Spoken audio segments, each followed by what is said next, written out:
Welcome to the Dakota Live podcast.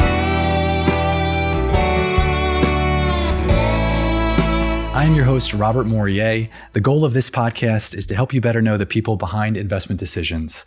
We introduce you to chief investment officers, manager research professionals, sales leaders, and other important players in the industry who will help you sell in between the lines and better understand the investment sales ecosystem.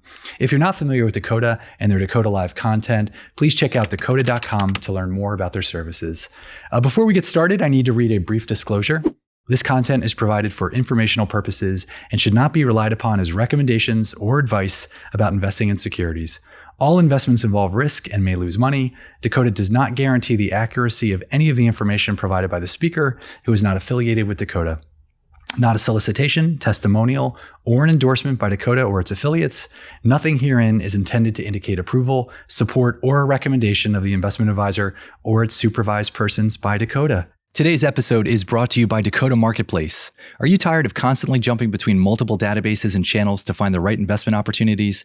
Introducing Dakota Marketplace, the comprehensive institutional and intermediary database built by fundraisers for fundraisers. With Dakota Marketplace, you'll have access to all channels and asset classes in one place, saving you time and streamlining your fundraising process. Say goodbye to the frustration of searching through multiple databases and say hello to a seamless and efficient fundraising experience. Sign up now and see the difference Dakota Marketplace can make for you. Visit dakotamarketplace.com today. Well, I am thrilled to introduce our audience to Laura Esposito. Hi, Laura. How are you? It's great to be here, Rob. Wonderful to see you. It's wonderful to see you too. Well, Laura is the managing director and head of the enterprise client coverage group at Rockefeller Capital Management. Laura, welcome to the show. Thank you for having me. Yeah. Well, we have a lot of questions to ask you, but before we do, I want to quickly share your background with our audience. Laura Esposito is a managing director and head of the enterprise client coverage group at Rockefeller Capital Management. She is also a member of the firm's management committee. Laura initially joined the organization in May of 2018 as head of Rockefeller Asset Management's institutional and intermediary sales and marketing team. For those of you who are unfamiliar with Rockefeller Capital Management was established in 2018 as a leading independent financial advisory firm. Originally founded in 1882 as the family office of John D. Rockefeller, the firm has evolved to offer strategic advice to ultra and high net worth individuals and families, institutions, and corporations. The firm has been rapidly extending its historic brand across markets in the United States and abroad. The firm is responsible for over $100 billion in client assets as of March 31st, 2023, and has over 1,100 employees in 44 locations across the United States and London. Prior to joining Rockefeller, Laura served as co-head of global sales and marketing at TT International. She previously worked at First Eagle Investment Management, covering North American and European institutional investors and consultants. She has also held various roles in institutional distribution at Goldman Sachs Asset Management and Lord Abbett. Laura started her career in the industry in 1998 and now has more than 24 years of experience. She earned a BS from the Villanova School of Business and is a member of the Advisory Council for the Ann Welsh McNulty Institute for Women's Leadership at Villanova. Laura, thank you again for being here. Congratulations on all your success. I appreciate it. I can't believe it's 24, nearly 25 years that I was right down the road from you while I was at Villanova University. The time flies. It really does. I feel exactly the same. And I'm sorry you couldn't be here in person, but I'm very happy that you're here with us. I know Philadelphia misses you, and it's great to see you. So I have my 25th reunion coming up, so I might be making an appearance back down in the area. But I love Philadelphia, and it remains a special place in my heart for sure. Oh, that's amazing. Well, take yourself back then. 25 years. You're about to graduate from Villanova. You're thinking about, if you're thinking about career-related decisions, I was not, but if you were, what were you thinking in terms of next steps as you were potentially leaving Philadelphia for the first time in 4 years? Yeah. So thank you for opening with your own admission that you too were not thinking about what was next, because today, in today's day and age, that doesn't feel like the right response, but maybe the message is you and I both turned out okay, and we weren't entirely wrapped up in it. So I was more in your camp, Rob. Look, the reality was I was a business major. I was a marketing major at Villanova University. I had come from a long line of teachers and lawyers, and my grandfather was a judge. So corporate America was this very, but truthfully, it was a very foreign concept to me. But there, I had like we all do, I had a very defining moment in at a very early age. Unfortunately, my father passed away. He was only 39 when he passed away. As a result, my mother was widowed, had three young children that she was raising, and she was a stay-at-home mom at the time. And having formerly been a teacher, to then have to pick herself up and raise three kids under the age of 7 and provide for them on a teacher's salary. You can imagine that while my upbringing was amazing, and I had my mother had we have a massive extended family that helped provide for us over the years and put me through college. It was so pivotal in my life as I now reflect, because the guiding principle, and perhaps this is a big gouge to admit to, but the guiding principle for me was, how can I establish financial security and stability on my own as a woman, so I'm never in that position? And again, my mother was amazing, but she had gone down a very different career path, and our lives were very impacted as a result. So I say all of this because in the back of my mind, I had this seedling of an idea that I would do something in corporate America, but I wasn't sure what. And when I thought about finance, I didn't think about finance. I had to take some core classes in finance just to get my business degree. But for me, I thought, I'm not a math person. There's no obvious path for me here. So now I am constantly beating the drum that undergraduate programs, especially for marketing majors, people that are laser focused on communication and distilling sometimes complicated concepts into something really digestible and understandable. What better place to do that than in asset management, than in financial services, in hedge funds and private equity and traditional products? But again, that was nowhere in the vernacular when I was in school. So what ended up happening, and sorry, this is rather long-winded.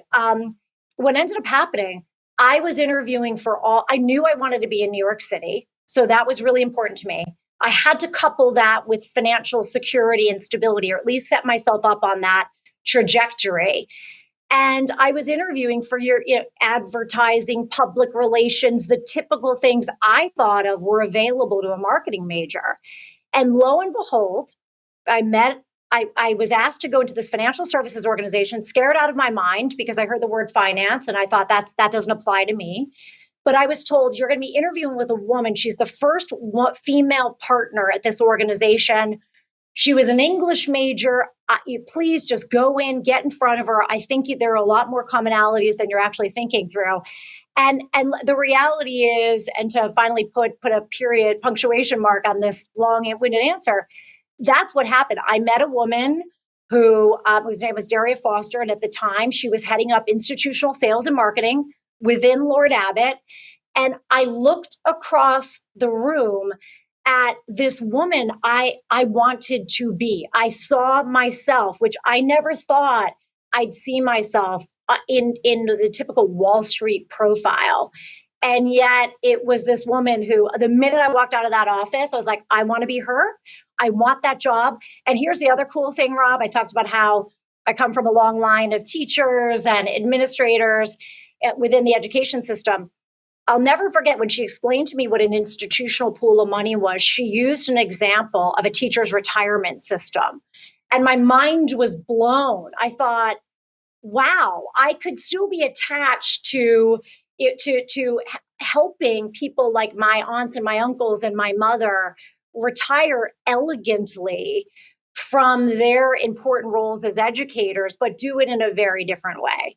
So that's how I got to that's what got me into asset management and to Lord Abbett specifically. That's very interesting. Well, let me start by saying I am sorry about the early loss of your father. I appreciate you sharing that. And I can also relate to the fact that I had no idea as well what I was doing when I left school. I was a history major, so I was even a step further behind you in that regard.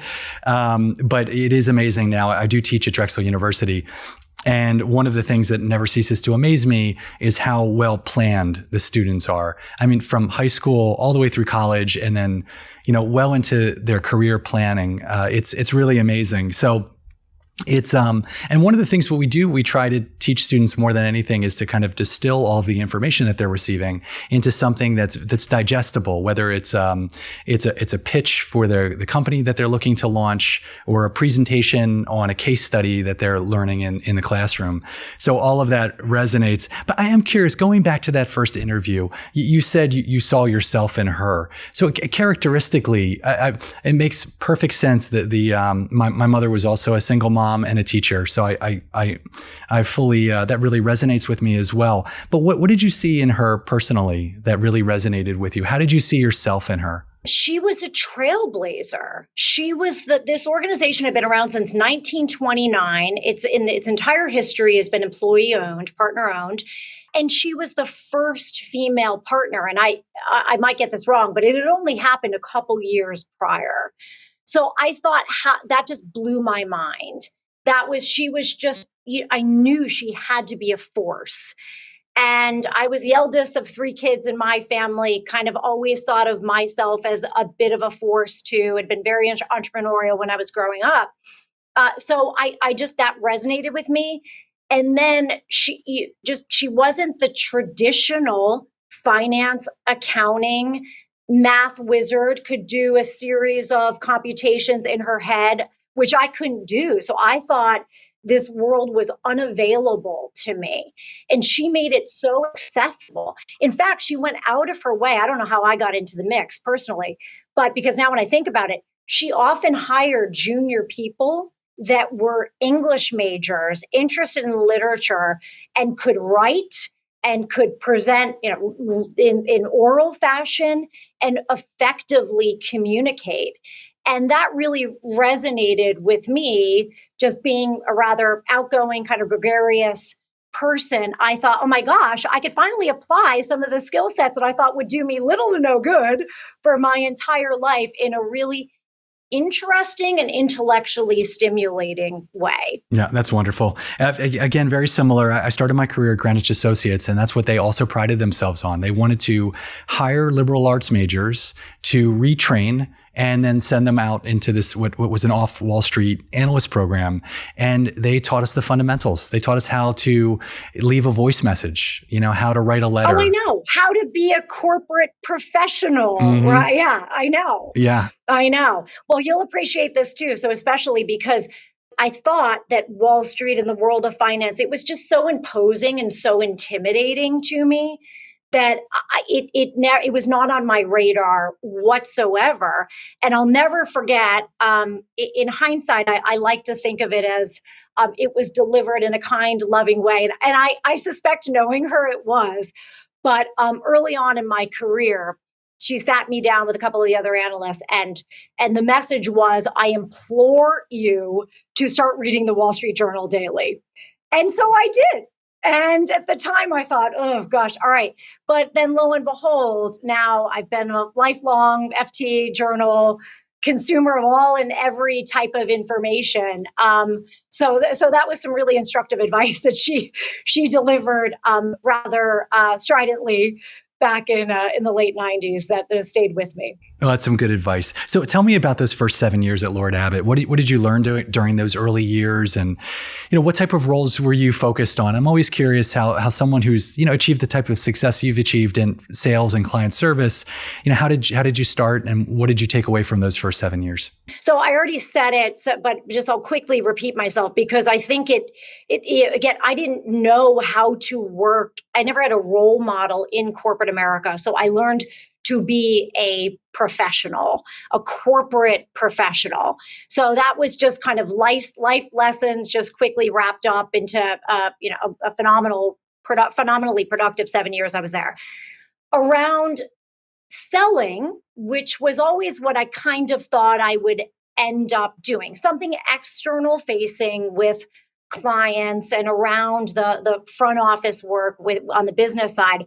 Um, I learned, I'll never forget this. I went to lunch with a very senior partner at Lord Abbett, this very educated, very successful individual. And he said to me, what's the most important trait of a salesperson? The spoiler alert is I totally blew the answer to the question, but I can still remember this. His answer was, and now I preach this and I appreciate this, listen, right? I mean, especially as salespeople, I'm probably doing it right now. We have a tendency to be a bit verbose. We might like to hear ourselves talk, want to be the smartest person in the room, and that was obviously there's no success that would be at the end of that path. And so I really learned to listen and to be able to adapt in conversations and pivot and go in different directions. And my agenda might not match the agenda sitting on the other side of the table, but that doesn't matter. I'm there serving the client, serving the prospect, trying to get them good information. And of course, I still want to work in my agenda, but there's a way to very gracefully do it. So I learned to be a professional. I learned to listen, and that's the most defining trait, at least that I've had in my experience as a successful producer.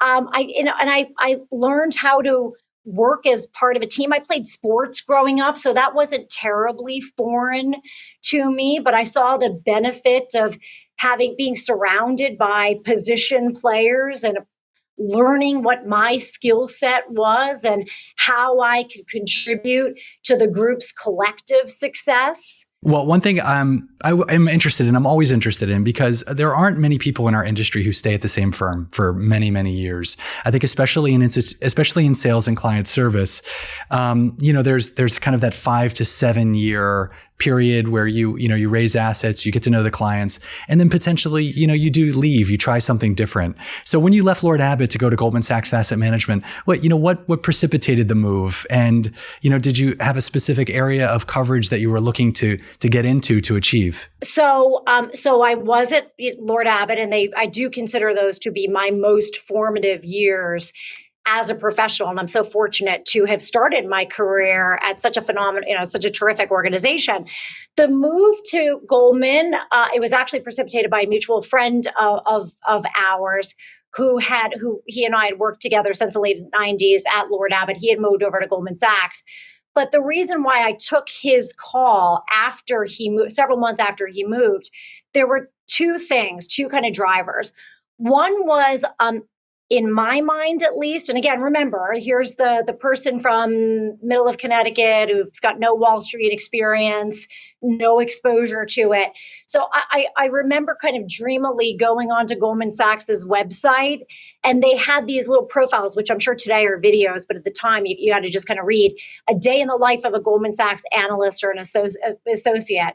And for whatever reason, I just felt I'm a very instinctual person. A lot of my career has been guided by, I hope, good instincts. The way I cover clients, there are a lot of instinctual elements that I rely on.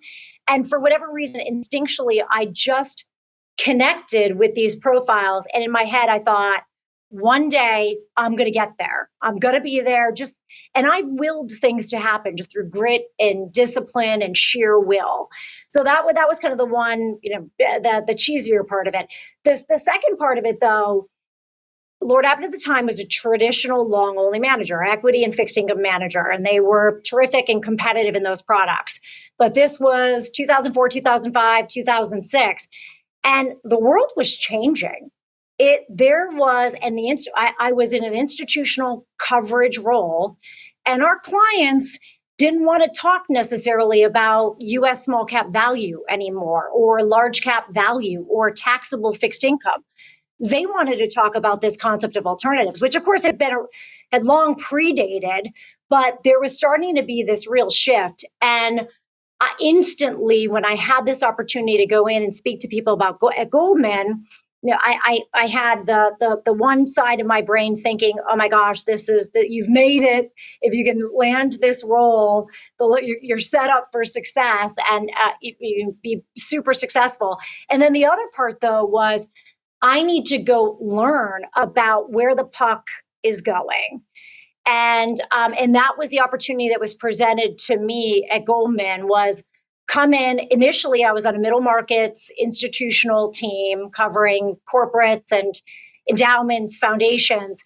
But in very short order, while at Goldman, while at GSAM, I moved to do dedicated consultant relations. And there, because that was really my first kind of, I of course had exposure to investment consultants, and they're so important in the ecosystem of institutional investors. Frankly, they become so important now in the world of intermediaries and financial institutions as well.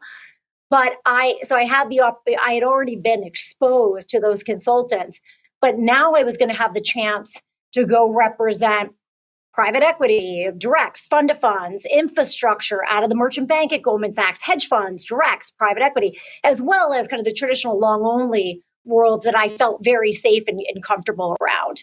So those were kind of the two big drivers for me. I felt like I couldn't pass up the opportunity at that point in my career to go to Goldman Sachs, see if I had what it took to survive in this storied organization.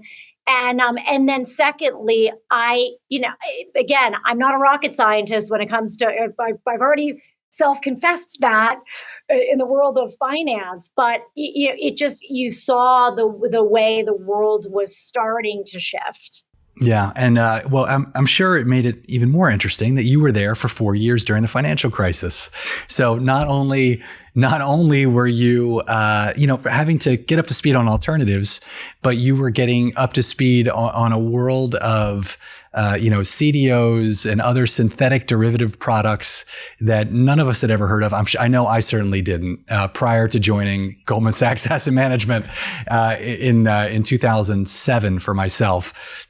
So as you think back, maybe I'll just say this from my own perspective. Even though I wasn't there that long, that was actually a very formative time for me because the world was falling apart. So I found, at least in my career, the people that I've remained closest with were actually the people I worked with at Goldman Sachs Asset Management because of what was happening. But I also found that my client relationships, even though they were short-lived, just given the fact that I was at Julius Baer Investment Management, and then I went back to Julius Baer Investment Management.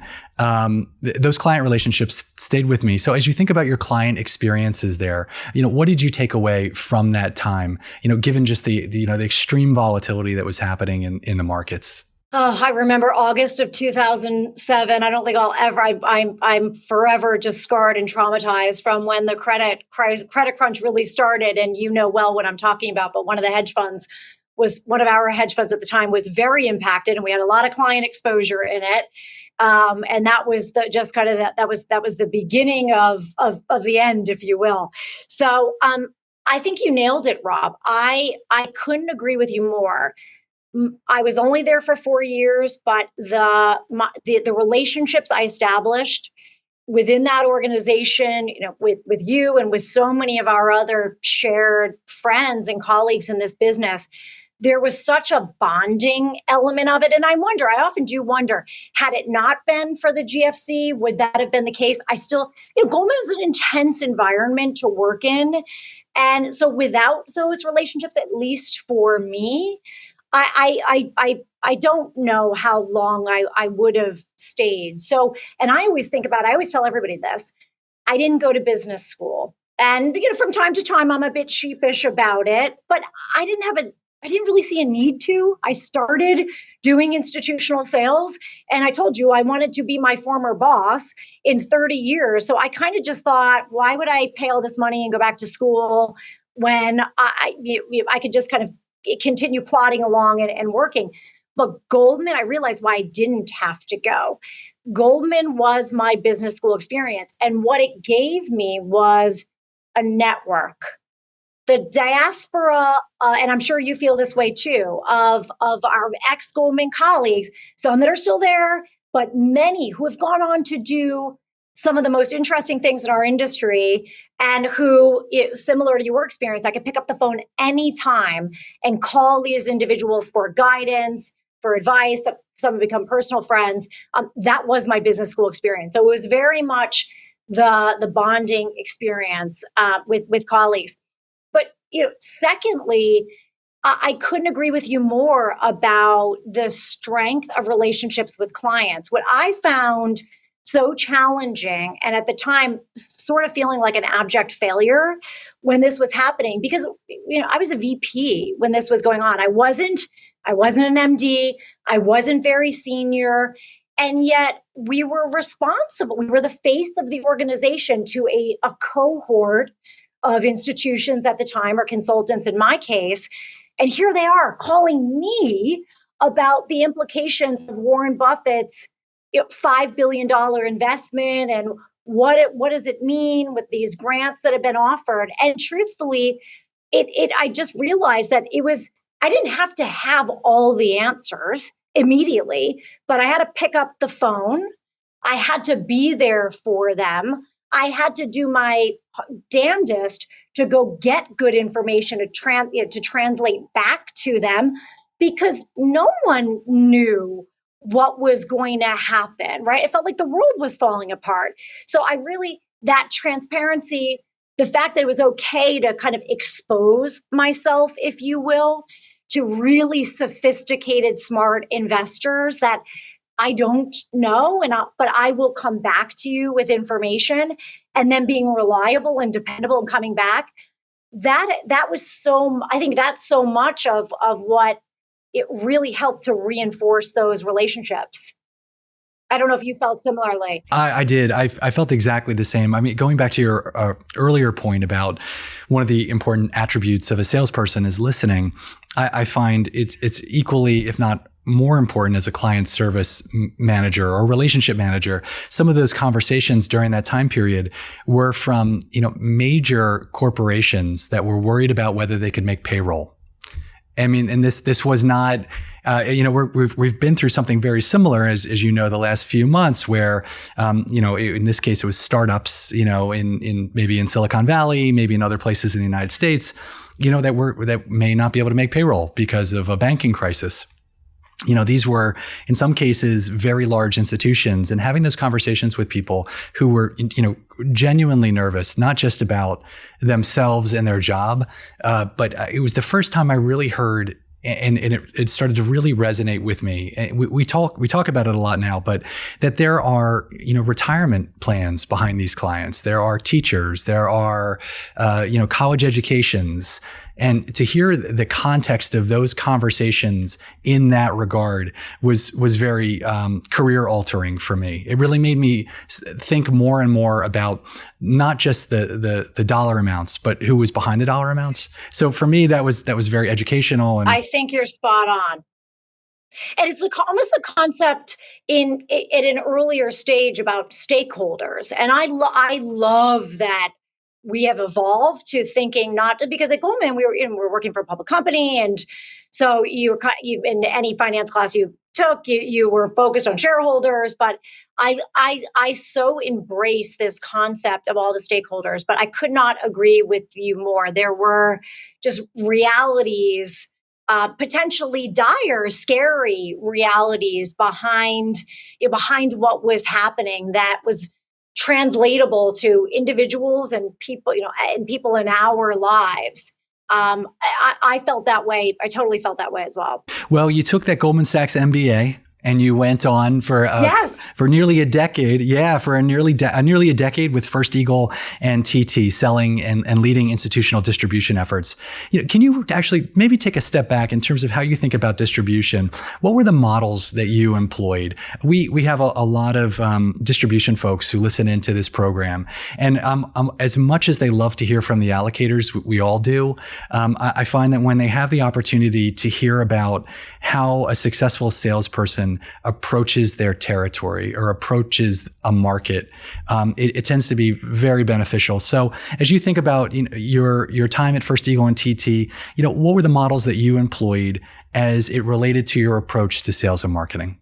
So I'm going to start from my time at First Eagle, because what my boss there at the time, who was there at the organization for 10 years, who really kind of built up an institutional sales, marketing, client service effort within First Eagle, he, a mutual friend of ours, for another former colleague, he had been a client portfolio manager. So I'll never, when he called me when I was still at Goldman, he had left probably a year before me. And he said, I want you to come be a salesperson for me. And actually at the time, I think it was, I want you to come build out a dedicated consultant relations effort. We eventually ended up, this will answer your second question, and a spoiler alert there, it depends what kind of coverage model you have. I started at First Eagle in dedicated consultant relations, and then we adopted for a long time a hybrid sales territory model. And so within your territory, if there were consultants that were important to the business, impactful to the business, the salesperson covered those consultants. But initially it was for consultants. I remember saying to our common friend, Doug, I'm not so sure, because he wanted the salespeople to be product specialists. I had just come from Goldman, where if you wanted to be, you couldn't be a salesperson that was also a technical expert, because you were quite literally at any time talking about 40 different investment strategies and philosophies. Right. So it felt like a stretch to me to go to First Eagle, where I then was initially just going to be focused on a singular product. I also was unsure about kind of giving up alternatives too. But what my boss then, or my soon-to-be boss at the time, convinced me of was, I forget how he put it, but he just said, aren't you kind of bored of not being the technical expert in the room, and to always have to travel and rely on a CPM or a portfolio manager to talk about the differentiators of a portfolio or the holdings of a portfolio, what drives decision making? And the more I thought about it, I was like, you know what? I do feel like I want to be more intellectually stimulated. So I took the leap, and he said, you're going to be able to do this. Trust me, you got it. And so when I went to First Eagle, and by the way, I think this also coincided with a shift in a sales role within our industry. I think if you go back to when we first got in the business in the late 90s, it was, relationships are still so important, and they're at the center of everything, and establishing trust and credibility.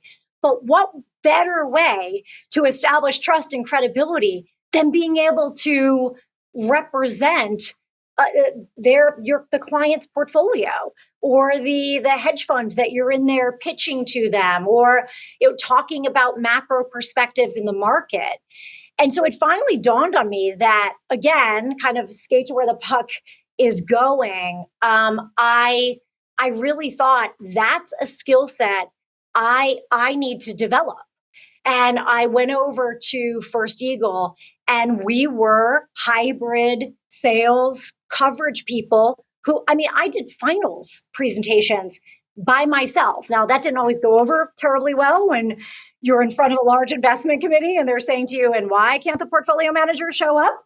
But was able to kind of tap dance my way through that. But in all seriousness, at the end of the day, I respect that model, and people have to be able to look into the whites of the eyes of the investors who are making decisions and managing risk in portfolios, and that will never go away.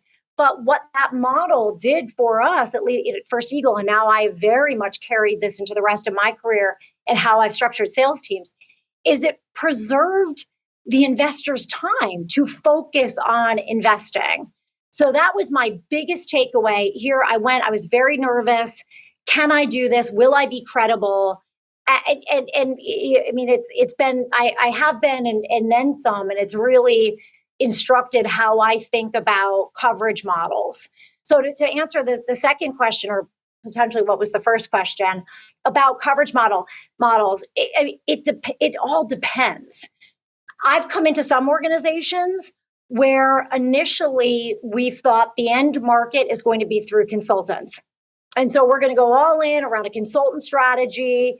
And we'll do some ancillary coverage of direct calling on institutions or intermediaries, and had to quickly pivot, realizing, nope, that's actually not where the demand is, and shifting into it's more of, it's another channel that we've got to be focused on, or it's intermediaries versus institutions.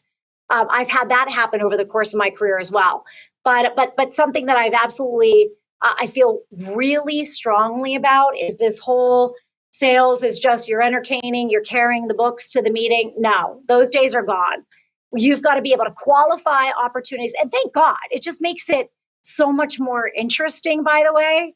And the older you get, the less of being out during on a school night than I want to do. And I'd much rather be having more meaningful, substantive conversations with people around what their objectives are and how we can help solve for them.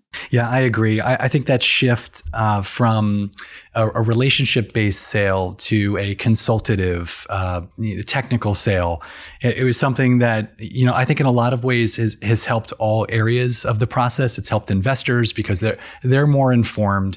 It helps salespeople because they're more informed. They have a better understanding of what the portfolio managers are actually trying to accomplish. And I agree with you. I think that ability to be malleable, to be able to pivot into something different if it's not working is so important. But I also think being with an organization that allows that time, because these are very long sales cycles. The one thing we haven't mentioned, which has probably been one of the biggest changes in the industry, is that the average institutional sales cycle has gone from somewhere around 18 months to somewhere around 2.5 years now. So it's really— Don't remind us. I know. It's really which probably actually brings me to the last change. We'll talk more about this, is the blending of institutional and intermediary, that because the institutional sales cycle can take so long, and presumably intermediary may move a little bit faster, you've seen organizations really go all in with active ETFs, registered mutual funds, managed futures. You can kind of go down the list. So, but really insightful comments, Laura. Thank you so much. So you're at Rockefeller. It's 2018. And before we dive into your roles and responsibilities with Rockefeller, can you share with our audience some more detail around Rockefeller Capital Management and what services they provide? You covered it off well in the intro, Rob, but effectively we began as the family office for John D. Rockefeller in the late 1800s. And so now fast forward well over a century, and the organization today kind of reestablished, if you will, in 2018, Rockefeller Capital Management. We specialize in and around wealth management, financial planning. That's the core business, the principal business. So of our three businesses, that business is called the Rockefeller Global Family Office. So that's the principal business. The other two businesses, and this was one of them, was how I actually entered the organization. So second business is Rockefeller Asset Management, boutique investment management firm running about 12 billion in AUM across equity, fixed income strategies, long only, and we now have a very successful 3-year history with a female-led equity long short hedge fund. So we have also gone into alternatives within the asset management business, and we serve both institutions. Of course, we serve Rockefeller's Global Family Office, and we serve intermediaries as well. Third business, just to round out about the organization, is strategic advisory. So what that is it's investment banking, by and large, in support of the Rockefeller Global Family Office clients. So if you think about our typical clients, and in the family office, we are serving high net worth and ultra high net worth clients. Many of them, so much wealth in our country, much like the Rockefellers' wealth, that's been sustained over the years, was initially established in family-owned businesses. So for so many of our family-owned businesses, founder-led businesses, we're able to offer strategic advisory, investment banking capabilities to that client base. So effectively what we've done, while the individual parts can be marketed out to the rightful end client. For our global family office, and Greg Fleming, our CEO, often talks about this. We try to be everything in that context to a small number of people. So that's the business, across three businesses. You've got the Rockefeller Global Family Office, Rockefeller Asset Management, and Rockefeller Strategic Advisory. But I do just want to comment. It's funny you talked about intermediary. So you and we grew up on the institutional side. I really didn't know that much about intermediary, or what I thought of at the time as kind of third-party distribution in Goldman parlance, or as retail. And but again, I was very deliberate about my choice to come to this organization, because I realized I knew nothing about wealth management world and family office world. Now that I'm saying this out loud, I realize I think, a lifelong learner, or just curious about how the world works, at least in a very myopic way. But I thought it was such an interesting angle for me to come into this asset management business, but that was a smaller component of a broader story in and around wealth management and family office capabilities. And that was something where, again, I just saw, where's the growth coming from? It was coming from intermediaries. It was coming from these wealth management platforms. So I was pretty deliberate in making the decision to come to Rockefeller. Now, at the same time, I also had to be sure that there were marketable track records that I could sell out of the asset management business.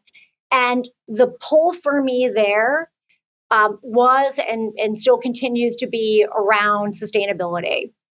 And the fact that I was then coming from a European-based firm, hedge fund and long-only firm, before I moved to Rockefeller Capital Management.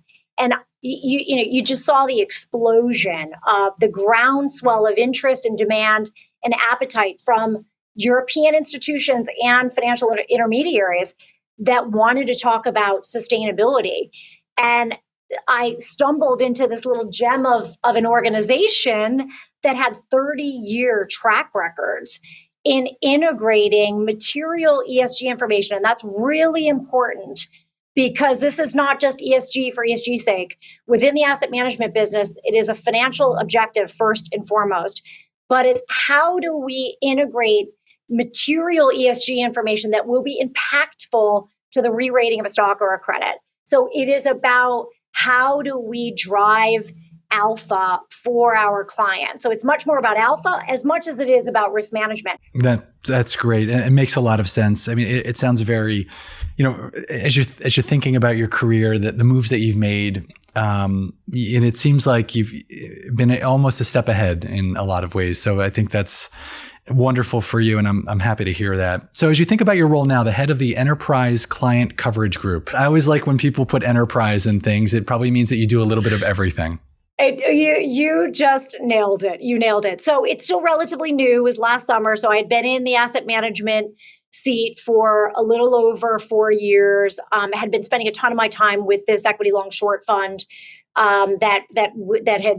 had brought in 2020. So Greg Fleming, Rockefeller Capital Management's CEO, asked me to just expand my responsibility set. I still spend about 25%, 30% of my time with the asset management business. I sit on the management team. I still market with a very kind of discrete number of prospects and consultants, our equity long short hedge fund. I spend time thinking strategically, how do we continue to grow the business? Are there other areas of alternatives that could opportunistically be interesting for us, because we have had so much success with this equity long short hedge fund? So call it a quarter of my time. You and your audience will know very well what I'm doing on a day-to-day basis. The rest of my time, it continues to evolve. I do a little bit of everything. It is essentially, though, at its core, it's how do we deliver the fully integrated organization to our largest clients, prospects, partners, vendors. It's just, all these various areas where we have relationships with people, but they might, or the institutions might only know us in one business area or through one lens. No one's kind of knitting cohesively the enterprise-wide mindset of all that we have to offer. And we're not going to be all things to all people, right? So that's not the mission here. But it is about saying selectively, these are kind of the core relationships that we want to really lean into, do more with. A lot of my work, and this has been so fun for me, is spent with GP sponsor firms. So much connectivity through our investment. We have seasoned investment bankers. These are 30-year veteran investment bankers that have so many relationships on the street. What can we be doing more of with sponsor firms? Obviously, within the Rockefeller Global Family Office platform, we have a significant need for third-party manager products. So I help kind of GP sponsor firms navigate their way through the organization. Out of the asset management business, on occasion, we will have products that can potentially sell into these organizations. We have enterprise engagements we could do for executives of these organizations.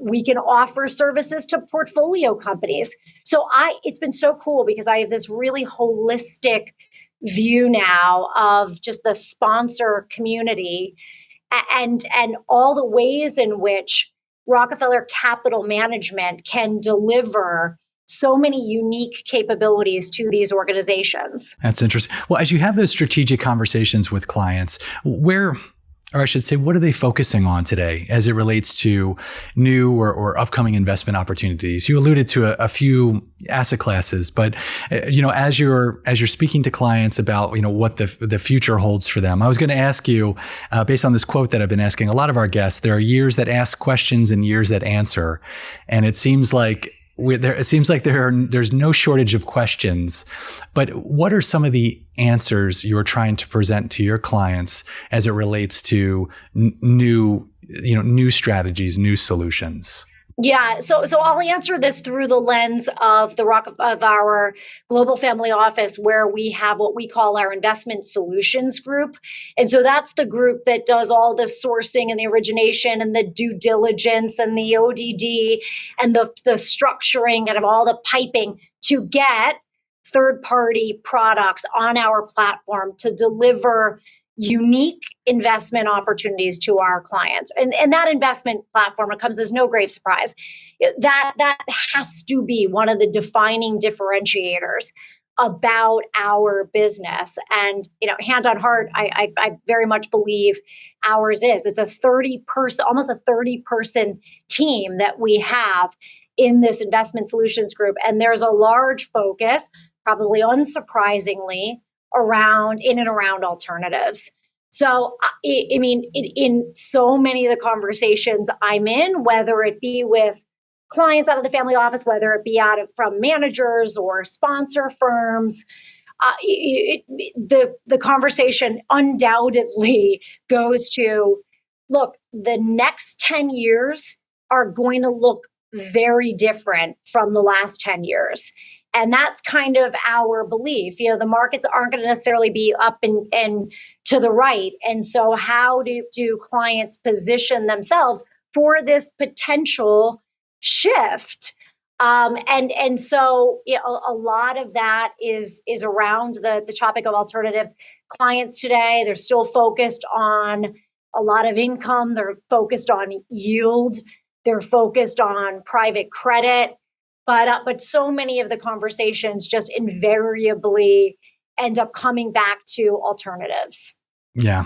Well, as you think about the next 10 years, and if you were speaking to somebody coming into an institutional or an intermediary sales job for the first time, what advice would you be giving them as they're thinking about what the next decade may look like, and what were some of the lessons that you learned that you could take forward? Very recently, I heard one of our Rockefeller Capital Management board members. He was asked a similar question on the town hall or one of our kind of firm-wide events. And so in front of 1,100 people, I loved the comment he made. It so resonated with me. I've now used it with my stepchildren on endless occasions. Careers are long.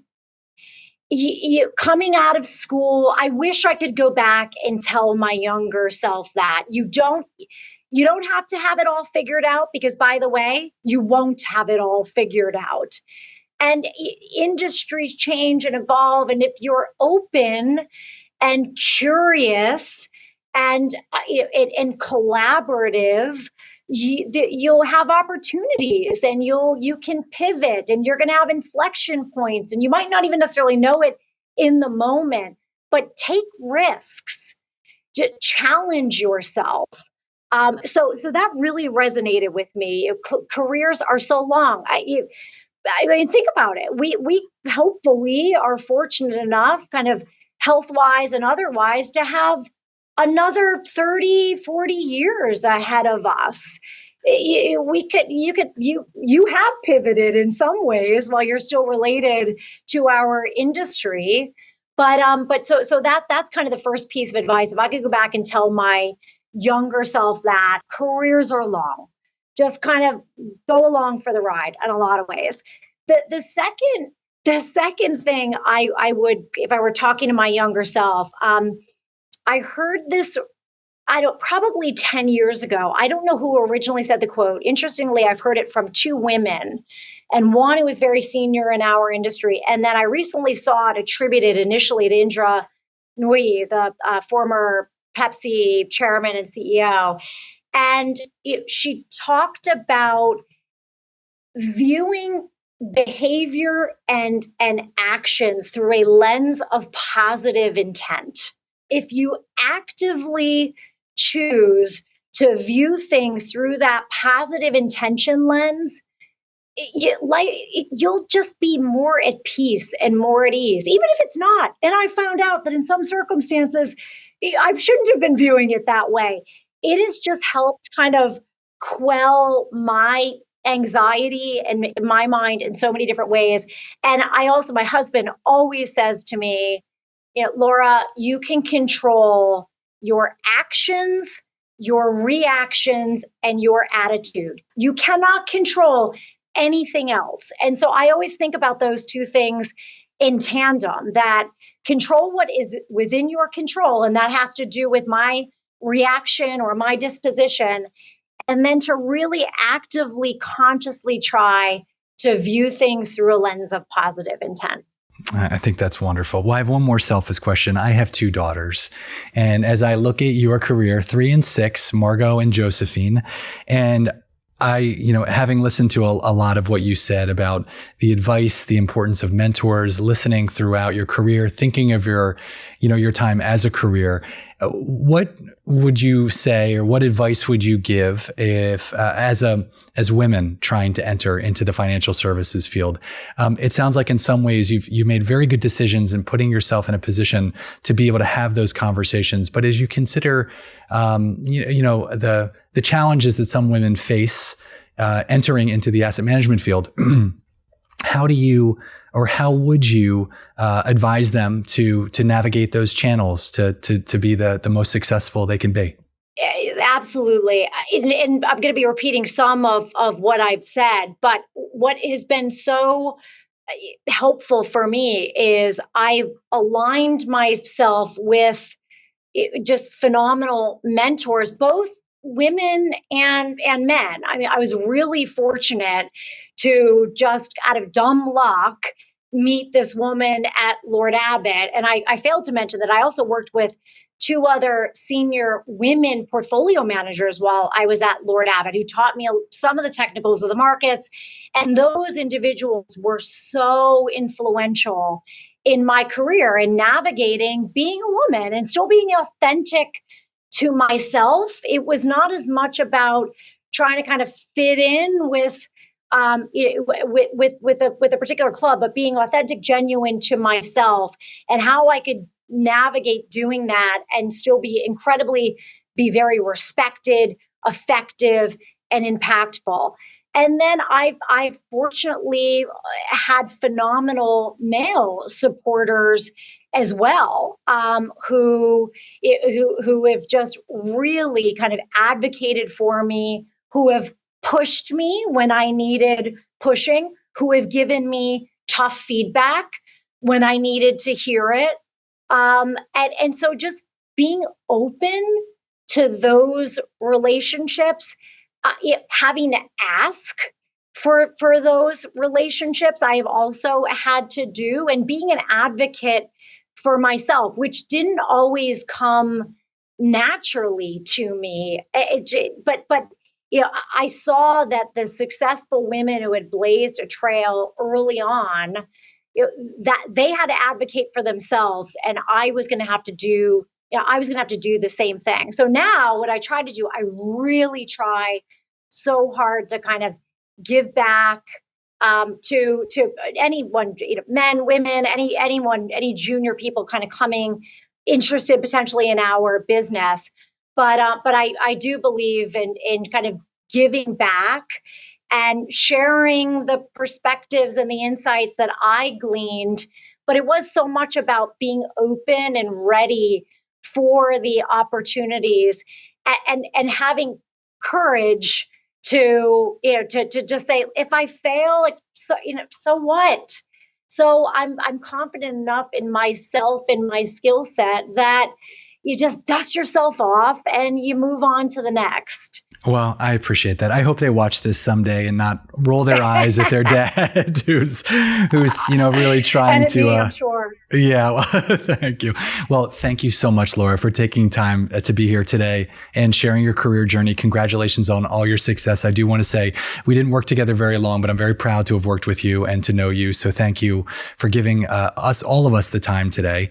If you want to learn more about Laura and Rockefeller Capital Management, please visit their website at www.rcm.rockco.com.